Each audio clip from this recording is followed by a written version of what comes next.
In this episode of Strange Cinema, Thanksgiving takes a sinister turn when a well-meaning mother hires historical reenactors to create an immersive, authentic holiday experience for her family. What begins as an awkward gimmick quickly becomes unsettling as the Pilgrim guests, led by the eerily polite Ethan, refuse to break character.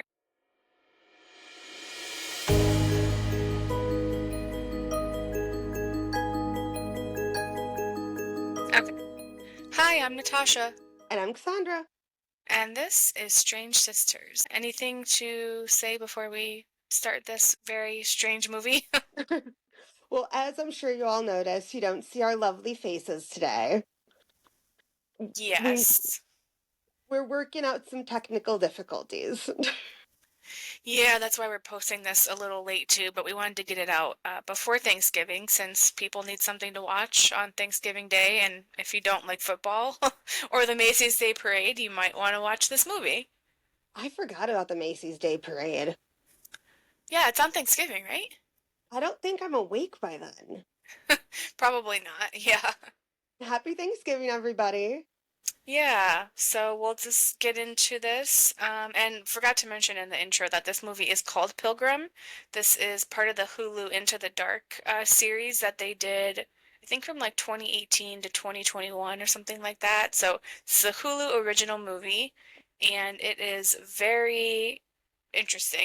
You might have seen it on Hulu when you're just kind of scrolling around and thought, what a weird name for a movie. What could this possibly be about as a horror movie? If you've ever had a family holiday go sideways, then you're about to feel seen. So this is one heck of a movie. And now that since it's part of Hulu, now it's on Disney Plus too, which is incredibly weird to see.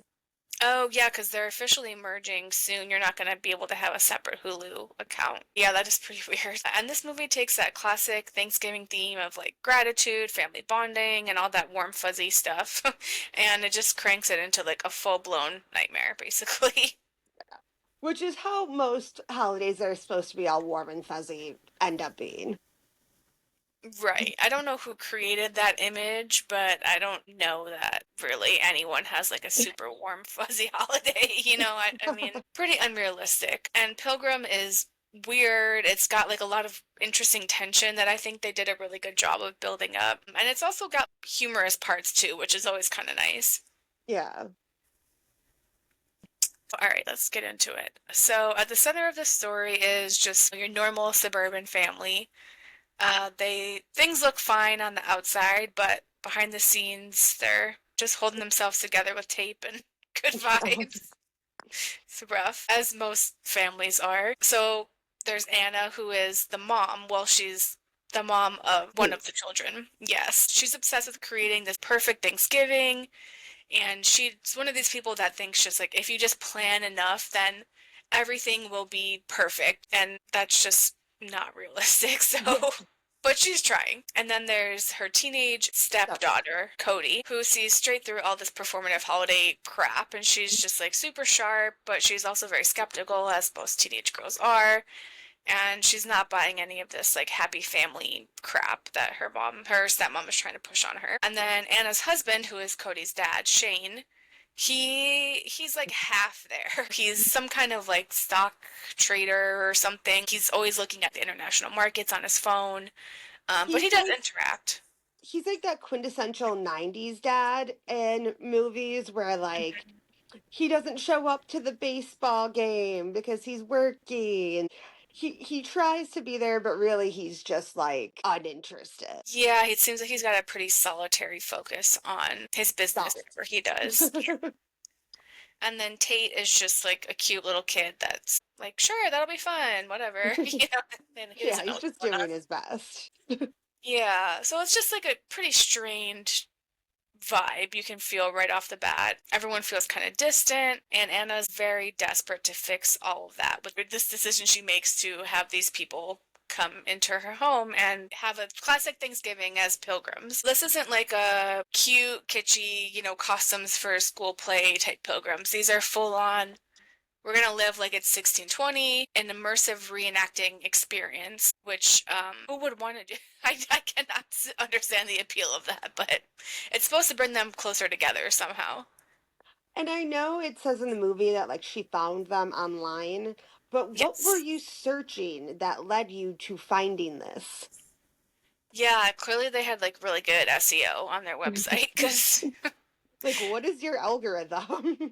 I feel like she searched like Thanksgiving bonding for families or like how to make my family stop hating each other or something. So, yeah, what could possibly go wrong with this very weird situation? So, they are hosting an HOA meeting in their home, and these two women, Cody catches two of the women that are there, kind of talking about Anna and how she's such a tryhard and how Cody's mom wasn't like that, blah, blah, blah. So, we get the impression that not only does Cody not really like Anna, but it doesn't seem like a lot of people like Anna. Like, she just tries too hard and it's not appealing. So, I think we forgot to mention in the beginning, we see Cody's mom leaving on Thanksgiving.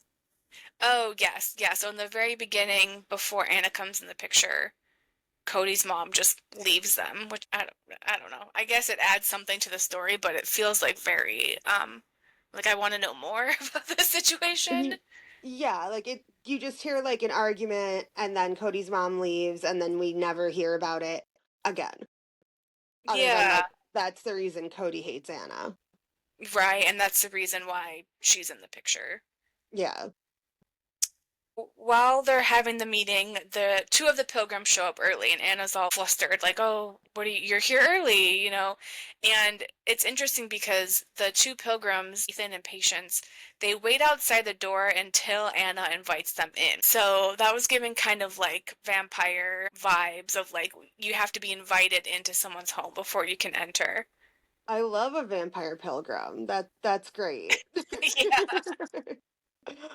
Oh, and actually, before we got to that part, we should go back and say that during that dinner where Anna's talking about how the pilgrims are coming and Cody's like, this is ridiculous, Shane pulls out the wishbone from, I think they're eating like a chicken or something, and he pulls the wishbone out, and Cody and Tate pull it, and Cody gets the bigger piece. And she had wished something along the lines of, I hope Anna gets what she. What was it? Like something about I hope she gets She what she hopes that deserves. Anna's plan goes to shit basically. Yeah, like that it all kind of backfires. So that's just a little point where you're like, okay, yeah, whatever, teen angst, but it does come back later. So I just wanted to mention that. Yeah.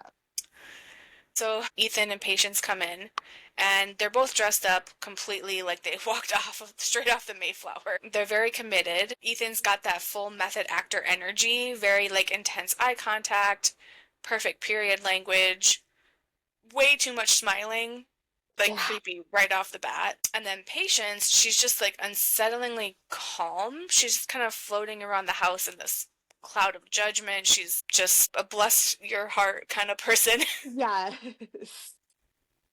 It looks like she's never smiled once in her life. Yeah. Yeah. Like she's never seen joy. Yeah, which is, sad. And at first the family is like, whoa, these people are taking their jobs really seriously. Like, this is going to be so interesting. But Cody is like, no, something is wrong here. This is weird as hell. Like, this is not right. Especially because they showed up early. Yeah, and so Cody really clocks it straight away while it takes the others quite a while to understand what's going on. And Cody gets upset because they're going to stay at their house. Mhm. Which valid. I don't want random method actors staying at my house. Yeah, it's very uncomfortable. Like, why would you just let these random people that you've never met before stay in your home? Like, just for this. I mean, yeah, the whole thing is just really kind of weird and unbelievable to me, but we will get into this is partially based on a true story. So something like this did actually happen, Yeah. which is pretty interesting. So Cody's like, the whole thing is just not good. These people like never break character, not even for a second. They believe that they are pilgrims from the 1620s. And throughout the movie, you never really know if they are or not. Honestly, like that is one complaint I have about the movie is that you can never really figure out if these are supposed to be supernatural characters or just really committed to the bit.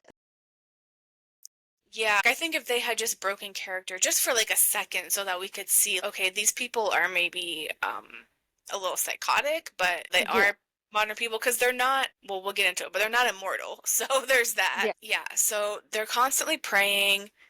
They move around the house like they own it, which is really creepy how they're just kind of like moving things and swapping modern things out for like old-timey things. And Shane and Anna are like, "Yeah, this is great. This is so funny, so cute, so kitsch." Yeah, Um, and like at one point, Cody finds Ethan the pilgrim in Tate the little boy's room, like telling him stories. And I'm pretty sure at that point, Cody, like most teenagers, was stoned. And she's like walking in on this pilgrim telling stories to her little brother at the middle of the night. And she's like, "You need to leave. It's bedtime." yeah, he's like just like lounging on Tate's bed like he Yeah. fucking lives there. Super creepy. Yeah, they don't recognize boundaries at all. And he takes like a special interest in Tate. Yeah, right away he seems very focused on Tate, which again adds another layer of creepiness, like pedo type Yeah. creepiness.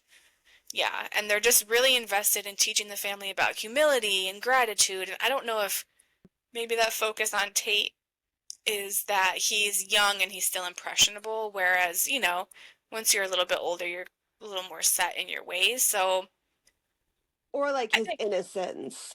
yeah, I think that's more what they were going for, but it was definitely giving off like pedo vibes. Very creepy. It's one of those situations that's just kind of classic in horror movies where one person is like, no, this is dangerous, and everyone else is like, this is quirky. And it's worth mentioning because it will come up later. Patience is not staying at the house. Just Ethan Right. is. Anna's a bitchy ass friend. I'm gonna say it. I'm gonna say it. Yeah. So Anna decides not only is she going to rent these people for Thanksgiving, she's going to gift a set of these people to another woman in the HOA, Cody's boyfriend's mom. Mhm. And Cody's boyfriend's mom finds out about this as Patience is like going to her house. Yeah. Like that is not, it's very much giving like, I know what's best for you. But giving very much bless your heart. Yeah, she's definitely not a good friend. Bring napkins to the potluck. Yeah, like yeah, so Patience goes over there. Cody's boyfriend's mom, she's trying to quit smoking cigarettes. She's got some other issues. We can see that she's got a lot of like past due bills. It sounds like the boyfriend's dad is no longer around. So she has some struggles. You could just invite your friend over for Thanksgiving though. Like you don't need to Yeah. give her a whole lady. Yeah, very weird situation. And for whatever reason, all the adults in this movie are just stupid as hell. Like, I guess it's more as like Cody is the final girl kind of thing, but yeah, his mom is just like unloading all of her problems, and Patience is making her this weird tea that's supposed to help her with her nicotine cravings. She's just like, yeah, oh, thank you so much. But it shows like how much they really were just making themselves at home in these people's homes. Yeah. And so back at the other house, there's a dinner where Ethan is basically just lecturing the family about how spoiled modern people are. And sure, we are spoiled compared to people that were alive in the 1620s. I'm not going to give up all of the modern conveniences for what? You For what? can't get you can barely get me to go camping, and I go glamping. Yeah, you're definitely not an outdoors person. I had a professor in college who I adored, and she said once, I'm never going camping. I don't go camping. Why do I pay a mortgage? So I don't have to live in the woods. I like camping. I mean, it is a nice way to disconnect, but yeah, I don't want to live that way all the time at this point in my life. Yeah, no, I'll stay in my bed with my running water and heat. We're not going to go through that whole debate again, but yeah. Yeah. So, So right now I think Ethan's just acting super weird, lecturing them. yeah, and Ethan grabs Tate's shoulder at one point with this like weird intensity, and Cody is just like in panic mode, like who is in our house? So she tries to look up the reenactment program that they supposedly came from, and the program never actually confirmed anyone coming to their house. So she's like, who the hell are these people? And how did these people find out about Cody's family? Like, that's so weird. Yeah, that kind of plays into like a supernatural aspect of the wishbone thing. Um, Yeah. but it is weird, and it's weird too because it seemed like Anna got some kind of confirmation. It seemed like she talked to them before, because when they come into the house during the HOA meeting, she's like, "Oh yeah, they're going to be staying with us." So it seemed like they had connected before they actually came to the house. Oh, see, I took that as she was like, I don't want to be rude, especially in front of all of these people, so I'm just gonna assume they're staying with us. No, I didn't. No, it seemed like it was pre-planned, but only she and I think probably Shane knew. Like they just didn't tell the kids. Oh, that's fun.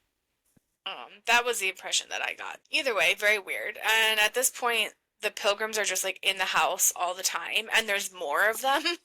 Yeah, So, they multiply.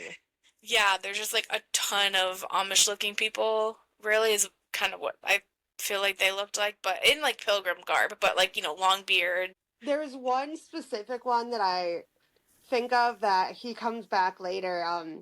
He is very like, I hate to use the word, but like brute. And he's got the deepest voice, and he sounds like what I picture like a WWE wrestler. And I can't take it seriously. Every time I just start like, because I watched it a couple times just to refresh my memory since we tried to record this last week. And I was like, I can't take this seriously. Who in the casting said, yes, this guy? Well, he does seem kind of intimidating, which I think is the whole point, is like they're Yeah. kind of taking over. And Ethan is like rearranging things. Like I said, they're replacing modern items with old-fashioned stuff, like candles, wooden tools, stuff like that. And Patience is shadowing Anna, but she's also like judging every breath that she takes, pretty much. So, Just kind of a vibe. and they start giving the family all these little lessons about being humble and obedient and grateful. And you can tell that they're not talking metaphorically. Like they sincerely believe that the family needs to be rebuilt in some kind of Puritan image, basically. And so Yeah. again, Cody tries to warn Anna specifically. In the scene where Cody tries to warn Anna, it's when Patience comes to stay and she's no longer at Cody's boyfriend's house because well, Patience killed him. Yeah, she went crazy mode. I think she poisoned the mom with that tea. And then, of course, Cody's boyfriend, which I keep forgetting his name, but he walks in and sees his mom is dead, and Patience is like pounding butter so hard that her hands are bleeding, and he's like, there's something very messed up going on here. So he tries to run downstairs. Of course, his phone is dying like every other freaking teenager. So he had left it downstairs to charge, so he runs to get his phone, and then he gets knocked out by, I think it was a different pilgrim. I don't think it was Patience that knocked him out, and he gets killed. So they don't know this yet, but that's why Patience moves into the house with the rest of them. And then Patience tries to tell everybody, oh, I think his name was Flynn or something, Finn. Okay. She says that the mom and the Finn or whatever left, that the mom is on a bender and she's not grateful and she needs to be more humble and appreciate what she has. And it's like, how do you know the word bender if you're from the 1600s? Good point. Yeah. And Anna is just like not listening to this warning from Cody at all. She's just like one track mind. Like, I want this holiday to be meaningful, and I'm just ignoring every other possible warning sign that's coming up. And Ethan is pretty aware of this. I'm sure they've probably encountered similar situations. So he keeps telling Anna things like, you're right, your family needs more guidance, you've lost your way, we'll help you restore order. And that just seems pretty threatening to me, but It not to seems them, pretty apparently. cultish. Yeah. And so over the course of them being there, like their phones go missing, their doors get messed with, the pilgrims are roaming around the house at night. And Cody is very like, this is not an immersive experience. Like, these people are taking over our house. The way you could not catch me getting my phone taken away by like a strange pilgrim in my house, absolutely not. So then comes a moment where everything kind of goes off the rail. Well, I mean, it's already been going off the rails, but it gets crazy because the pilgrims force them into this gratitude circle where they demand everyone confess to their deepest failings and sins, and it's supposed to be like kind of a therapy session. But these people clearly have no business in family Yeah. counseling. So Cody refuses, and then they basically just like shame her. And Shane tries to step in, but he gets shut down. So Shane is like a total pussy. Like, bro, Yeah, you need to Shane's be. useless. Yeah, so that's was frustrating. So later that night, Cody sees Ethan doing this intense like self-flagellation ritual. And at this point, we're like, okay. Well, again, I think we realized this early on, but the audience in general is supposed to realize like this guy doesn't think he's a pilgrim, like he is a pilgrim in his mind. Yeah. It brings the supernatural aspect back, because like him being a pilgrim in his mind, okay, you know what? You can get like one crazy person. You can get a lot of crazy people, but all of these like people who are pilgrims in their mind showing up to this one house, I either it's a cult or it's like supernatural. Yeah, it does seem like it could be a cult too, definitely. Either way, yeah. Like I said, they've been messing with the doors. So all the doors the next morning after this, all the doors are locked and the family is like trapped. And I think Cody realizes this pretty early on, and so she sneaks out of her bedroom window, I believe, how her boyfriend had been coming in and out. And I think at this point is when she goes to her boyfriend's house to try to figure out like what the hell is going on. And so Yeah. she's out of the house. She manages to get out, luckily. And she goes over to his house to try to figure out like what's going on because the story that Patience is giving them just like doesn't make any sense. It's not adding up. So she's able to get out of the house. So she's like, she goes over there, she finds them both dead, and she's like, oh shit, like Freaking my out. family is in trouble now. During this, her mom and dad are in stop. Yeah, so she gets back to the house, but she sees all the pilgrims like walking around the house through the windows. You can see their shadows. So she's like, okay, so she sneaks around the back and she finds that, yeah, they're both in the stocks, and Tate's not out there. So Tate, they hide him away. And a little bit earlier, Shane and Anna are looking for Tate, and they're like, oh no, don't worry about it. Like, you don't need to see them right now. And they're like, what? What do you mean I Like, don't need to see my child? yeah, like, we're all gonna take a trip and go out. And they're like, no, you're not. So, yeah, that's when they realize, like, oh, they're holding us hostage, basically. So, yeah, eventually they put them in the stocks. If Anna gets branded, Yes, Anna gets branded. I think Shane I gets whipped. Yeah, yeah. And by the time Cody gets back, they're just out there in the stocks, but the whole group had gone back inside. So she's able to get them out of the stocks, luckily. Um, and they start kind of devising, okay, we got to get Tate before we can run. So the guy that I was talking about, the one with the weird voice, or that just it does not fit the role. When they get out of the stocks, he actually is there, and they all attack him. And Shane looks up and says, "Did we just murder someone?" Or no, he goes, Oh, "Did we yeah. just murder as a family?" Yeah. And then I So, believe they try to go through Cody's bedroom window. yeah, so they're already kind of amped up because they're like, we just killed this guy. Like, this is pretty extreme. And then, yeah, Shane falls. They've got Anna, and then they get Cody as well. So they force Cody and Anna inside. They don't know what's going on with Shane, which is not looking good for him. Yeah. But while they're making the food, they had talked earlier about these like local berries that were poisonous, and there happened to be some on the table. Cody, like very casually and slyly, grabs some and mashes it into the cranberry sauce without anyone noticing.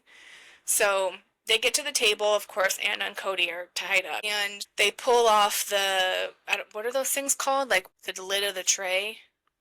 Oh, I can't think of it. The Fancy. It's like like a fancy like platter has like a lid. yeah, you see it in every movie where they pull it off and there's a head underneath it. Yeah, so shocker, there's a head underneath it. And that head is Shane's. And so they're like, oh shit. And then they realize that the rest of the meat on the table is also from Shane's body. So Shane is donezo. So now we've added cannibalism. Yes. So the pilgrims all start just going like ham on this food. They're eating everything. They're just like having the best time. And Meanwhile, Tate is still missing. yeah, we don't know where Tate is, but then Cody sneaks off and finds him through their little knocking game that they have. Well, she sneaks off and finds them because everyone starts getting poisoned. I believe so, but Yeah. I'm trying to think when the one lady gets stabbed in the head. Oh, that's right. Yes. So Cody gets freed and she stabs Patience in the head. It's pretty crazy. So then she runs off. So they're like, oh, go get her. Cody finds Tate through their knocking game and then she moves him from where they were hiding him to somewhere else. Meanwhile, Patience just pulls this, I looked like a screwdriver to me, out of her head, and Ethan asks if she's okay, and Patience is like, I'm fine, which then makes it the supernatural thing, because, like, you can't just get stabbed in the head.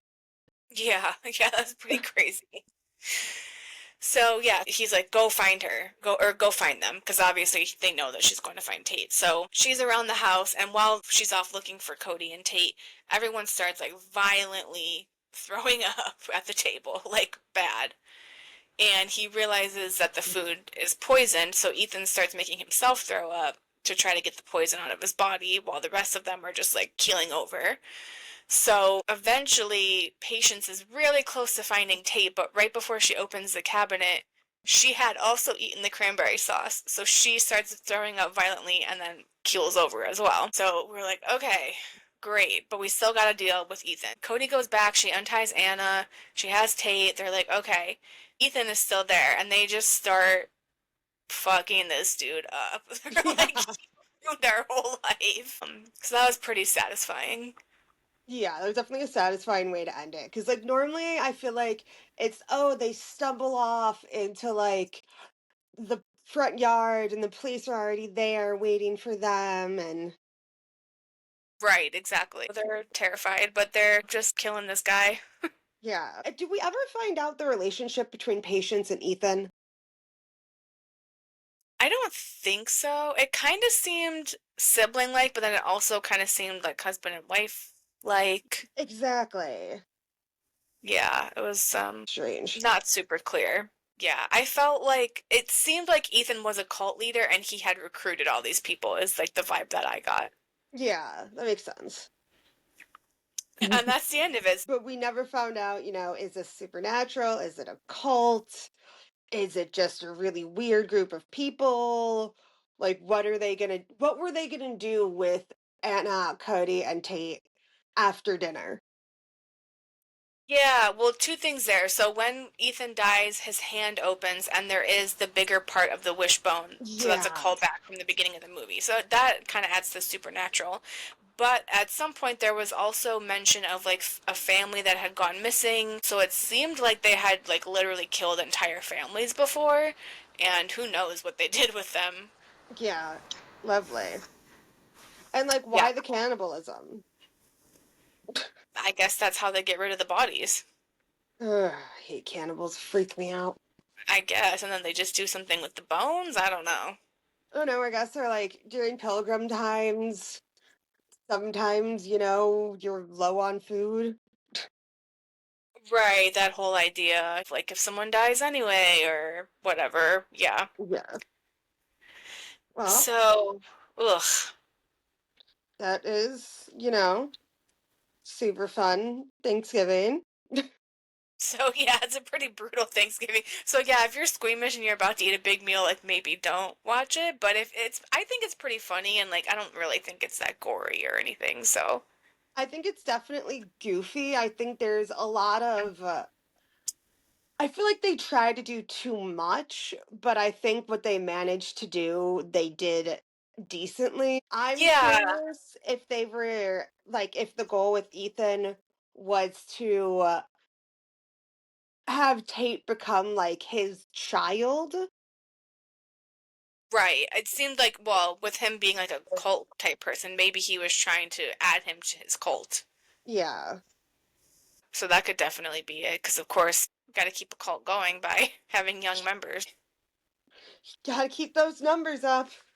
Yeah, Pilgrim is one of those movies that I think it sticks with you because it's absurd, but it's also like It's an interesting kind of unique take on Thanksgiving. Uh, It's not just like a simple like, oh, some guy from 30 years ago was wronged, and then he came back to the town that he was wronged on Thanksgiving. It's also like nostalgic and like how dangerous it can be when people idolize the past without like understanding the brutality. Like those yeah, times were very brutal, and yeah, we're pretty far removed from it. It doesn't make sense for us to go backwards. yeah, definitely. I mean, that, but it still has like the, oh, she learned to appreciate her stepmom and family and Yeah, they did definitely come closer in a very horrific manner.